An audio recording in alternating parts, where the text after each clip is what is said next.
मंगळवेढा तालुक्यातील मौजे भोसे गटातील व इतर तालुक्यातील शेतकऱ्यांना डाळिंब व इतर पिके यांना पीक विमा अद्याप न मिळाल्याबद्दल वारंवार पाठपुरावा केला, तरीसुद्धा न्याय न मिळाल्याने आता कृषी कार्यालयास कुलूप ठोकण्याचा आणि काम बंद आंदोलन करण्याचा इशारा बळीराजा एकता समितीचे तालुका उपाध्यक्ष राजकुमार नवनाळे यांनी श्रमिक पत्रकार संघात झालेल्या पत्रकार परिषदेत दिला।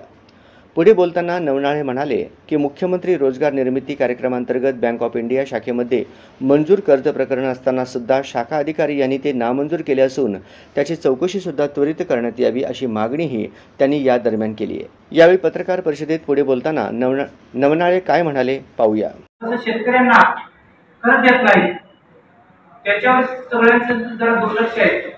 शेतकरी गेले की काहीतरी वेगळं टोराटोली करून पाठवतात, हा एक मुद्दा आहे।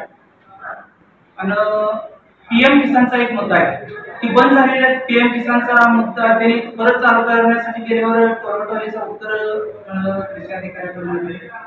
त्यापेक्षा त्यांनी सोयीस्कर प्रत्येक गावात चालू करावं आणि हे चांगलं ठेवावे। आणि पीक विम्याच्या संदर्भात मात्र नाही, आम्ही टाळे विक्री सोडणार नाही आणि जोपर्यंत विमा मिळत नाही तोपर्यंत आम्ही तिथे नाही। आणि जर कोणी आवाज दाबण्याचा प्रयत्न केला तर आम्ही आत्महत्या करायला आणि आमच्या सोबत पेट्रोल कॅन सुद्धा सोबत असणार। जरी कोणी आवाज दाबण्याचा प्रयत्न केला तर आम्ही आत्महत्या करणार आणि असाही शेतकरी असतात।